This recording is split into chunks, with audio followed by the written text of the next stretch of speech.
Hello, everybody, and welcome to our after church tea time.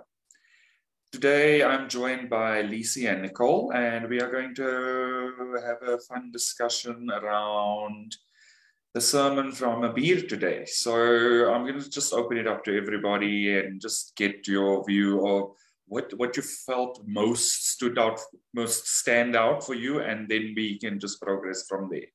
So yeah, if any of you would like to share your what you thought was a really standout moment in the sermon today.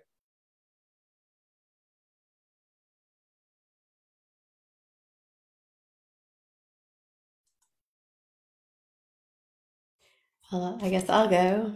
There was a lot there, and I really enjoyed this sermon. It was about freedom, and I think what was really interesting was it was about freedom of perception. Like being with God, you're free. And I really enjoyed how Abir explored this topic through the eyes of, being weighed down by your false perceptions of your reality, who you are, other people, and how this all connected to your twin flame journey. So there's so many different places I could start, but um, one of the things she talked about was judging others about, what their background is when you meet somebody, and you right then and there's a false perception that you may project onto them without having their truth be revealed. And she talked about race, superiority and inferiority, and the caste system, money, wealthy versus poverty, just so many different places. So it definitely got me thinking, but I just wanted to just kind of remark that it was very insightful, like on a global scale. Yeah, I agree with you. I think something that stood out for me as well was just the simplicity of how our freedom is actually so involved in just in everything that we do. In the mindset, the effort, the energy, it's all attached to how we feel that freedom and how we express that freedom, and that it's never really something that is on the outside of you. And I just appreciated how she weaved everything back together really nicely, but the core of it was just again cementing the idea, or the concept and the idea of that everything begins at home. It begins within you. So I think she did that really well, and I actually enjoyed that quite a bit as well.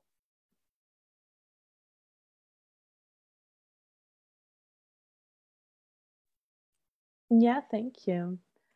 What stood out for me was what she shared at the beginning with the meditation of Jeff and Shaleia, the meditation with the twin flame in union, I'm free.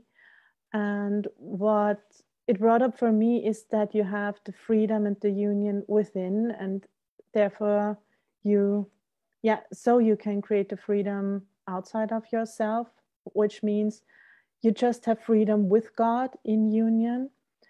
And yeah, there is no way to experience freedom otherwise. Sometimes you project, okay, when I'm independent, kind of like when I have my driving license, then I'm independent and then I can go everywhere. But it's important that how you feel inside, and that you have healed inside of yourself, where you feel you're not free or in separation, or feel hurt.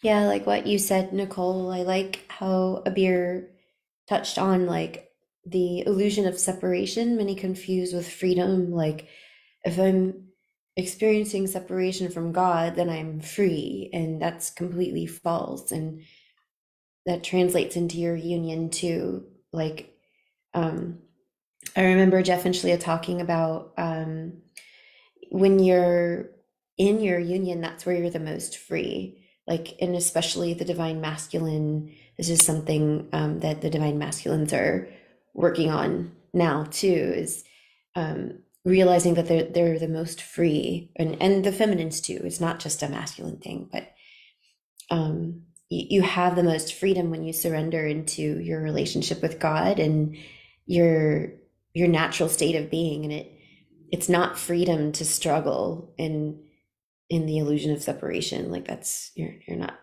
free there. You feel heavy and weighed down, and that's definitely not freedom.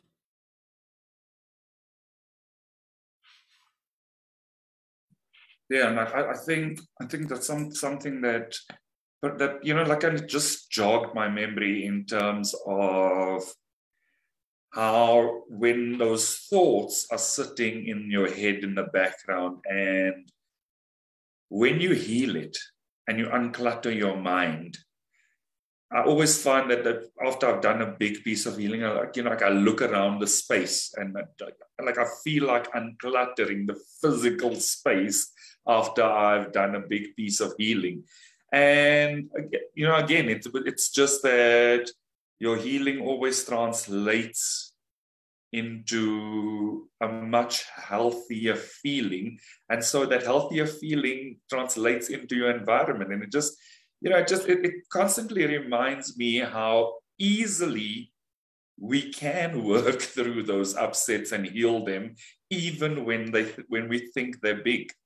And I think it's also something that you mentioned at the beginning, Lisi, is that, that perception that we sit with around a lot of things that we sometimes don't realize that we're sitting with. So it does take, I think it takes effort, and it also takes, it actually takes careful consideration, really. You need to kind of just sit with it and unpack what's going on, but like truly feel into that space and truly feel into that thought process. Because I find sometimes something will come up for me and I'm like, I didn't even realize that thought was there until I healed it, until it came up in some other conversation. And I'm like, now, why would that be there? And it's always surprising, because I have to actually look at it and go, like, I didn't realize that this thing existed. And I think this is the thing around, it's also something that Kanisha shared in the intro, is, just really being mindful and really learning to unpack those thoughts. And often I find, going into a situation, there's always a preconceived thought process, which generally clouds the situation. And it kind of preempts. I find I almost sit in that space of preempting something, and it never actually happens. But if I didn't take that step back and go, like, actually, what's going on in my head right now? What's going on here? I wouldn't know that certain things exist. So yeah, I think it's very important to be aware of ourselves in our engagements with life, with ourselves, with life, with everything. Just kind of try and unpack and find out what are these things. And it may be little and it may be big, but sometimes we actually just don't know that they're there.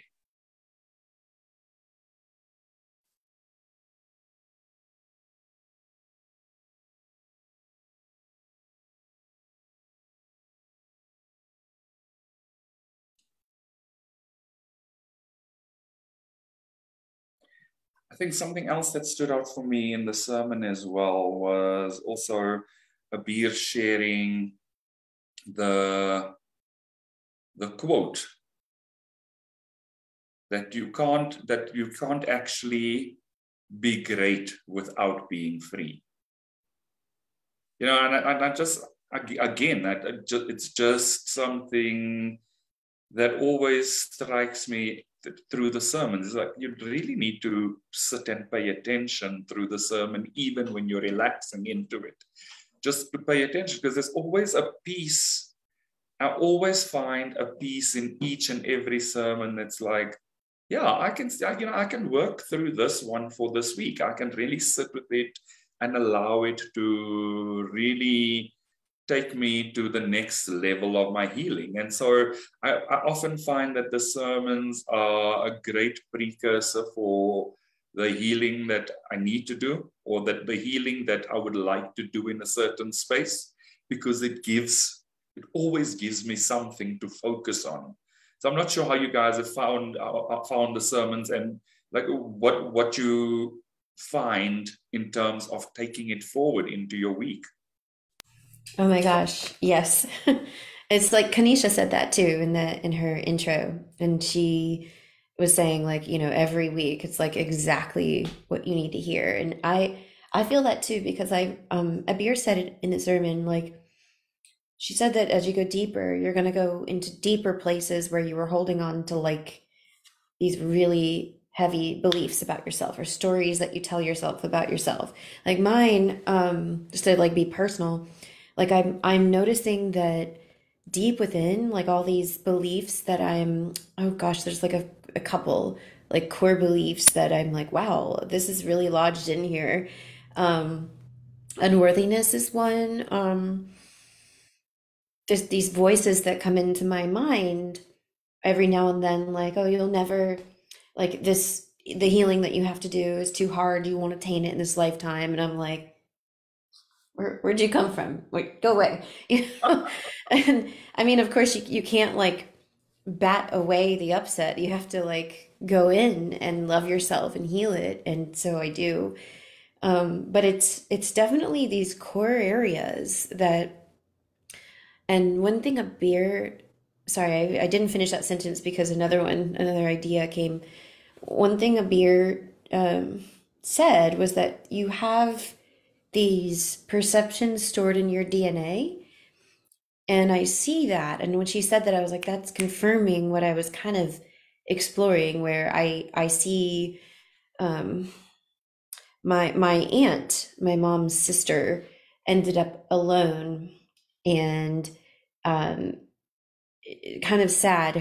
My mom just went up there to move her into assisted living because she had gotten so obese that she couldn't walk, and then she couldn't like clean her house, and so she had to get a lot of people to come and clean her house and go into this assisted living place. And I remember also looking at my own mom, who after she and my father divorced, never remarried, and she doesn't want a partner, she says.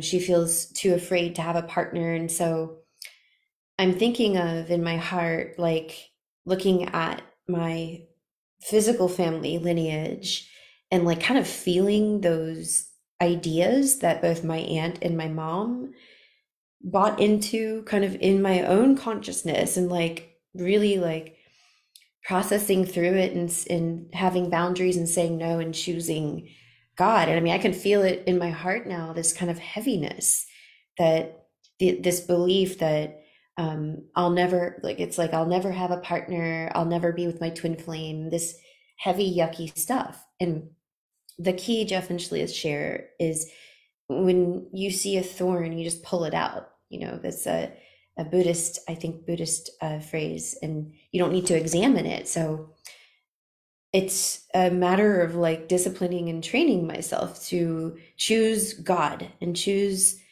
my divine self, rather than this illusional story that apparently looks like it's been not only, just come to me randomly, but passed down my family lineage. And yeah, there's more, but that's just one area. And it feels raw. Like I could actually feel this like freedom in just kind of bringing that awareness to that place and naming it, and got you, like, I got you, ego. No.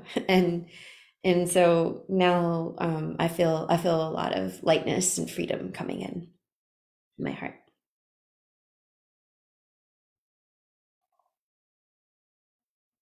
So that's where I apply it in my life, to answer your question.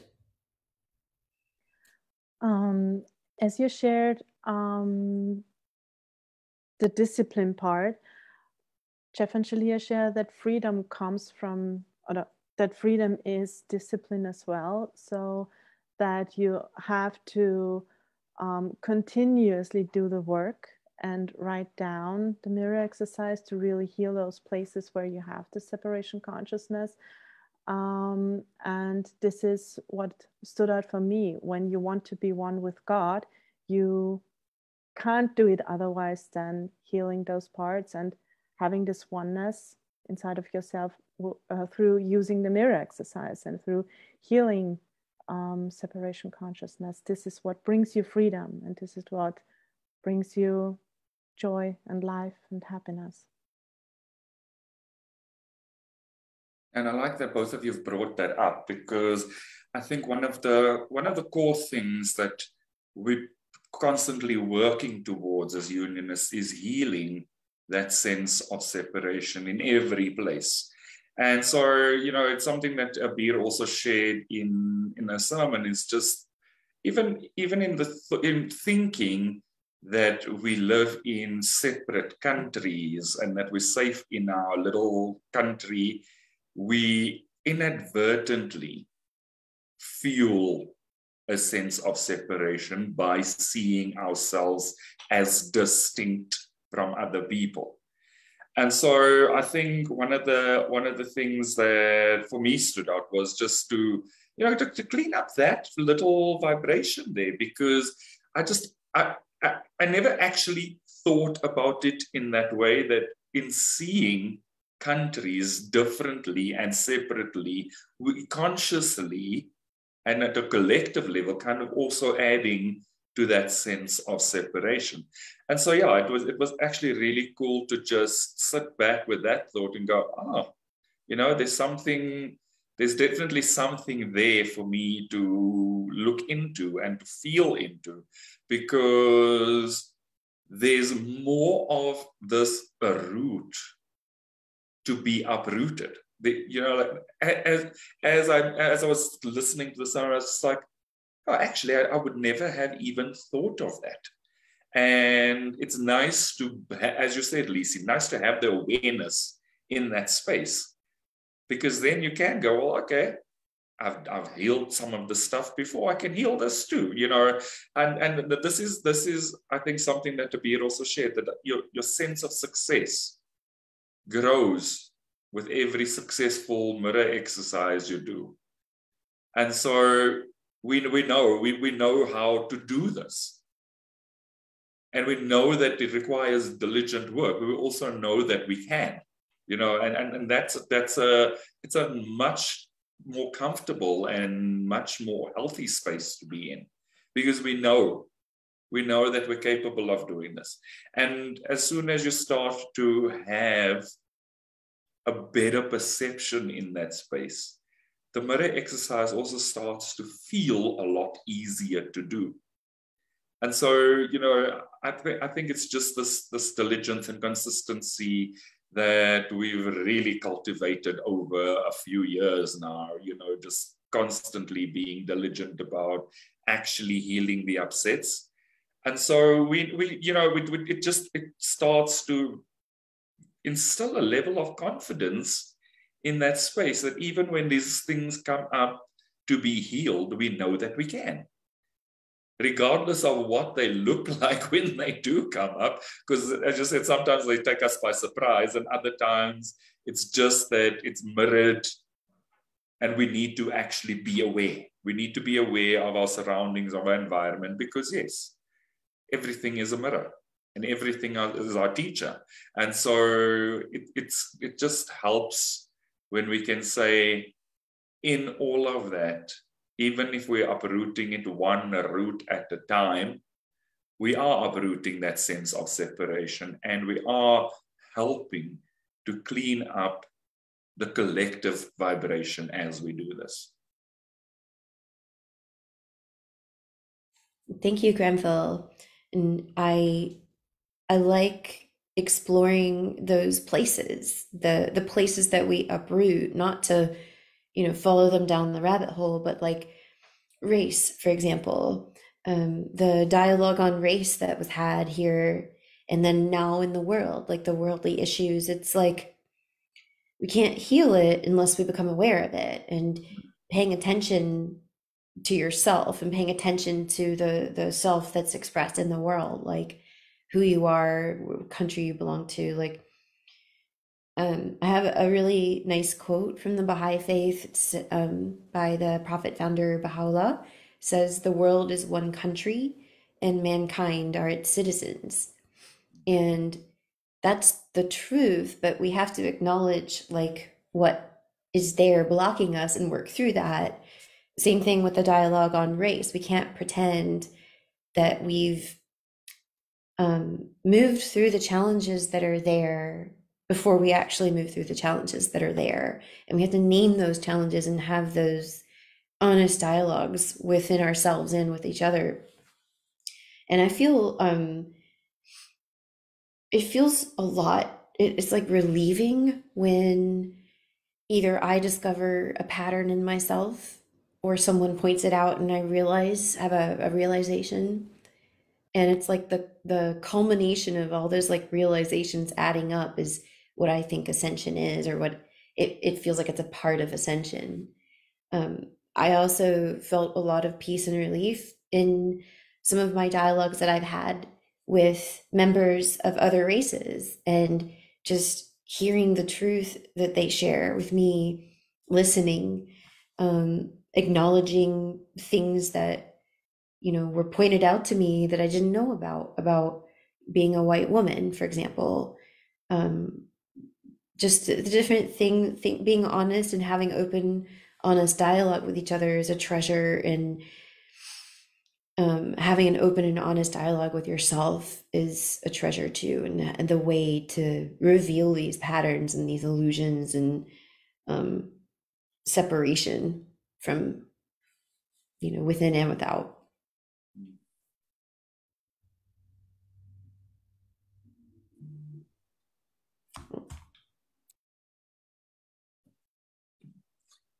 Yeah, and even if I just think into the feeling that it brings up right now as we're discussing this, and it kind of brings that, as you said, that awareness. And I think the honesty of what happens through that awareness. And so I think it's something that Kanisha also shared in the intro was, just to making the choice to have the truth prevail in all of those spaces, and making the choice to call in the truth in all of those spaces. And I think it's important what you shared, Lisi, that certain conversations actually do need to happen. We cannot allow topics to be avoided because they feel uncomfortable. Because actually, in those conversations, we start to see the healing come through just because people are heard and people are listened to. And even with ourselves, when we are very honest about what's really happening with the feeling, and we're able to heal through that, we feel more present with ourselves. And I have felt it countless times. The more I uproot something, the more I feel aware of myself. And it's just that presence that settles in again all the time. It's like this, it's literally for me, it feels like a perpetual cycle, that the presence is becoming stronger and stronger all the time, because every time I heal something, I am just much more aware of myself. And in that awareness, I find that the next piece surfaces more easily. And so I think it just, for me, it's something that Jeff shared with us when we were setting up our new conversation in Seeking Harmony, was, just the fact that we're looking at the world as individual countries, as individuals. And so you can see the levels of healing that those individuals are going through. You can, and so collectively with other people, as those pieces of healing come up, we see those topics surfacing more and more. We see more focus in certain places where healing is required. And I think for me, it's literally the translation of the more I focus on healing for myself, the more I see that there are people around me choosing to heal. So it's actually quite a, you know, like it's a nice revelation, but it just also shows that the healing is settling in. And it's something that I think I went through with Brianne in one of my coaching sessions also, is, you know, as you move into spaces and you've healed something, you bring that new vibration into that space.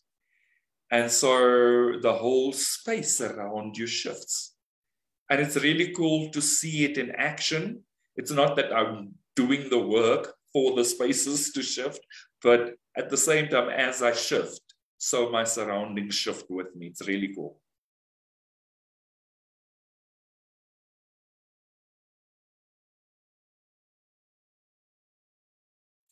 Yeah, something I'm still kind of processing what you just shared, Granville, is like you said, it was really profound. As I heal, and please correct me because I think I'm gonna botch your words a little bit. As I heal, I'm noticing the more I heal, the more I'm aware of other people healing too. Yeah. That's really profound. Like, because that in itself is a sign of union with your brother, right? Like, realizing that you're not alone, like you're not alone in your desire for unity and harmony. Like everybody wants that. And yeah, that was cool. And it is, you know what, it really is even, you know, like just seeing their choice to want to heal is just, it's perfect. It just feels like the whole environment shifts. It feels so much better.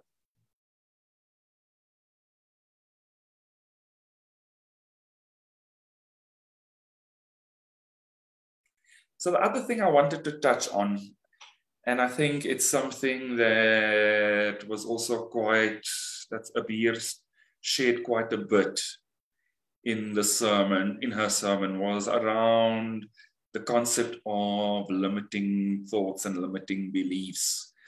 And, you know, it's something that I've come across quite a few times in terms of just coaching training and things like that.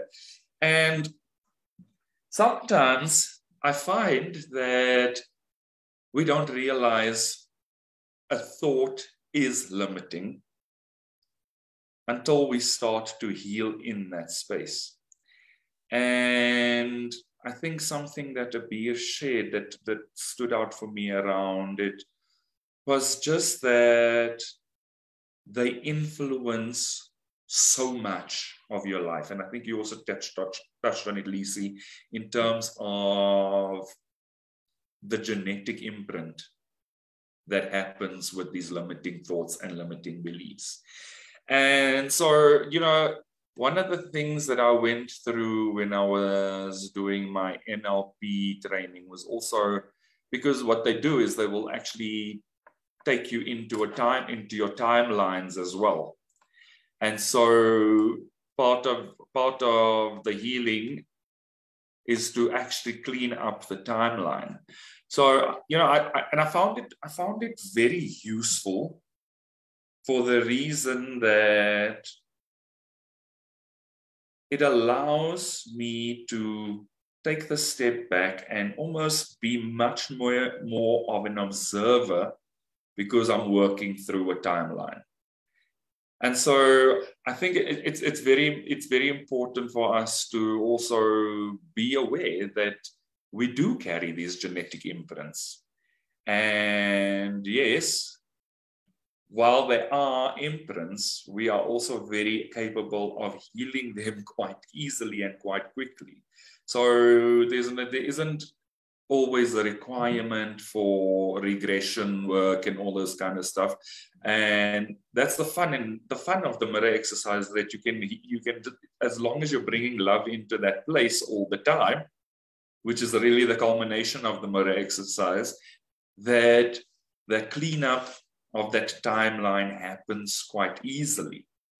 And it doesn't require hours and hours of therapy and all those other things that we have in the past possibly used, in the past possibly even encouraged other people to use. And now the mirror exercise, with the mirror exercise, it's so much easier for that healing to take place. And it's not hours and hours of expensive therapy. So that's also quite cool. So yeah, I just also wanted to share around those limiting beliefs, because sometimes we think that they're massive and they're really not. It's just that we have to approach it from the perspective of, yes, we can heal this. It's just the simplicity of our process that we can literally heal anything.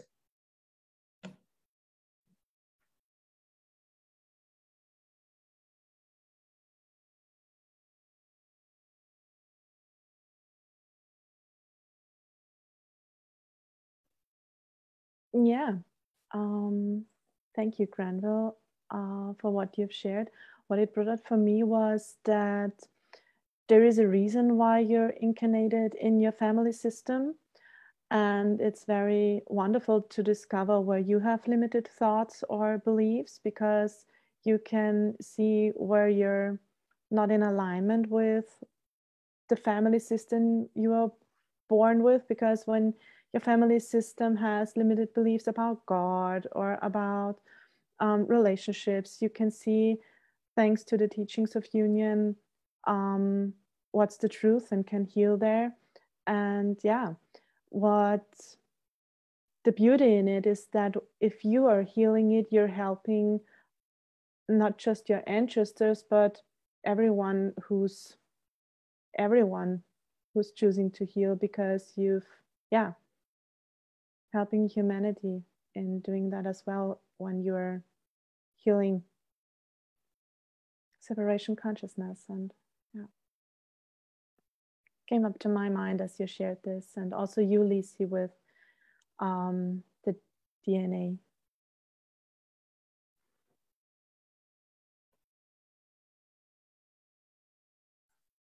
Cool, perfect. Just checking in, how are you guys feeling? I feel like we are just about complete with this conversation today. How do you feel?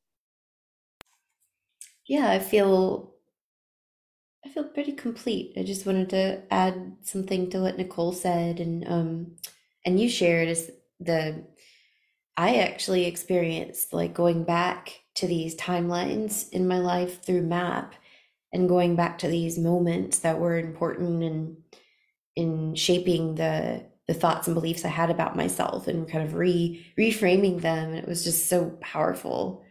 So yeah, I guess that's the big takeaway, is, keep exploring my beliefs about myself and others. Are they true? Let's find out.